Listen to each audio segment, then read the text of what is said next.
You have a calendar, on the wall, in your pocket, glowing on a screen you check before you're even fully awake.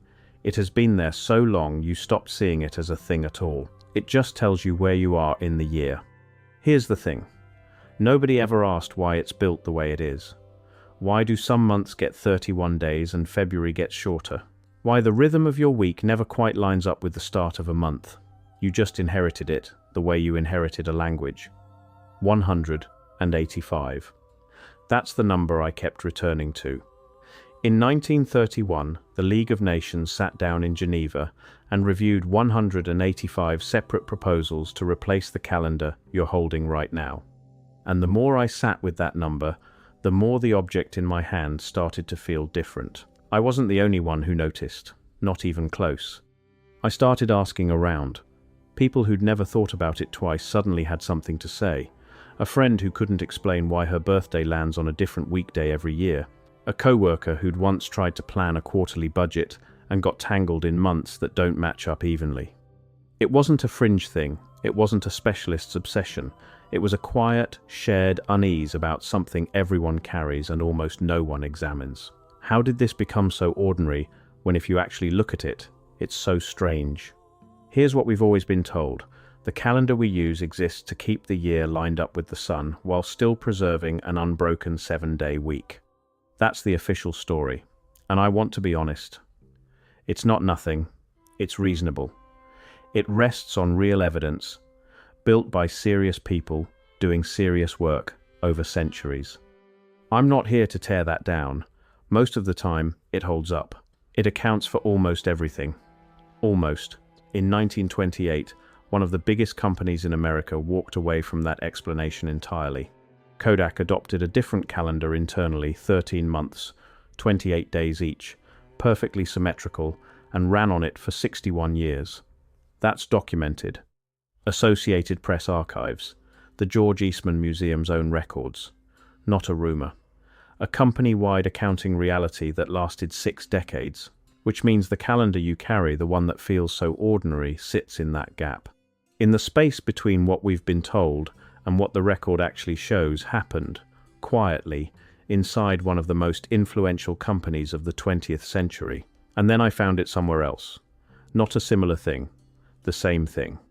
In Geneva, Switzerland, in 1931, the League of Nations didn't just glance at calendar reform, they convened a formal review.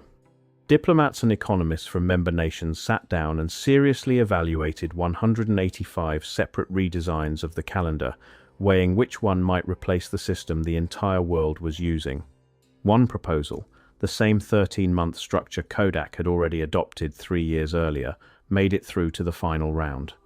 This wasn't a curiosity, it was an international body made up of serious governments, treating the calendar you carry as a solvable engineering problem, something broken enough to warrant a global fix.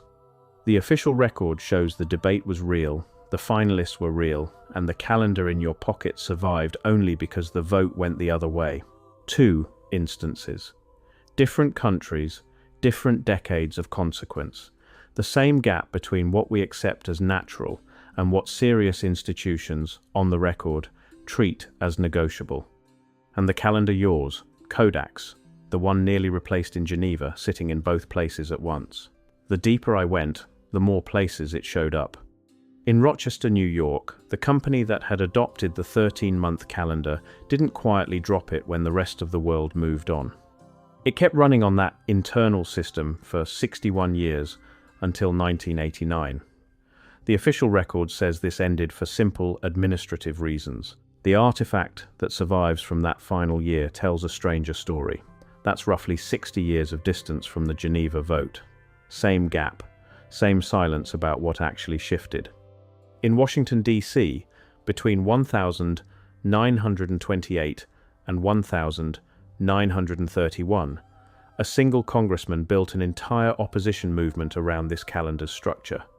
Representative Sol Bloom argued, on the record, in front of Congress, that the calendar's design would break the 7-day week itself, that it would force the Sabbath to drift through the calendar year by year. He won. The global campaign died, in large part, because of arguments made in that room. That's a different country than Geneva, A different kind of authority, religious and political instead of economic. Same underlying fight over the same object. And separately, on the continent where Ethiopia sits today, a 13-month calendar has been in continuous civil use for centuries, entirely independent of Cotsworth's design, built on its own Coptic-derived structure. Different origin, different rules, same basic refusal to accept that a year has to be divided into 12 uneven pieces. Different countries, different institutions, different centuries even. This is not the shape of coincidence. Coincidence scatters.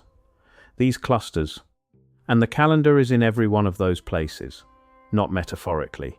It exists in Geneva's debate chamber, in Kodak's accounting ledgers, in the congressional record in Washington, on the Ethiopian highlands where a different 13-month system has run unbroken for generations. You were not issued something local. You were issued something that the world, repeatedly, on the record, treated as unsettled. Here is what the official explanation requires you to accept. Not as anything sinister, as simple arithmetic. The 13-month calendar Kodak ran on was built on a fixed formula, 13 months of 28 days, every single year, adding up to 52 weeks exactly. Every month started on a Sunday. Every month ended on a Saturday. That symmetry was the entire point of the system, the reason it existed at all. The surviving 1989 Kodak wall calendar, the final one the company ever printed under this system, does not follow that formula. It has 53 weeks, not 52. Its weeks start on Monday, not Sunday. The year itself does not begin on January 1st. 3 separate structural rules, all broken, on the one physical artifact that survived to be examined. Let that sit for a second. A calendar built on rigid, provable mathematics, the kind of system that either holds or doesn't, was, by its final year, no longer the system it claimed to be. And nowhere in the official record, the "we did this to harmonize our business," does anyone explain when that mutation happened, or why a perfectly symmetrical calendar would need 53 weeks to function. I am not saying someone hid this. I am saying the gap between the explanation and the artifact does not have a clean answer inside the official story, and the official story has never been required to provide one. Subscribe. Your calendar is the product of a system that, at the end, stopped being able to follow its own rules, and nobody on record ever said so out loud. Whatever actually happened in those final years at Kodak, the object you carry today exists because that quiet, undocumented break was never resolved. It was just replaced. A small card sits in someone's shirt pocket. It's smaller than a playing card, printed on both sides, meant to convert one date into another. These were called Kodak pocket calendars, physical cards distributed to employees so they could translate an ordinary Tuesday into whatever period. The company's internal 13-month system called it that. Week. They survive today in the George Eastman Museum's collection. Whoever carried one wasn't making a decision about time. They were just doing their job, clocking in, filing a report, matching a date on a form to a date on a card, the way you'd convert currency at a border you didn't choose to cross. The record doesn't preserve who they were. No name, no interview, no diary entry explaining what it felt like to live inside 2 calendars at once for 61 years.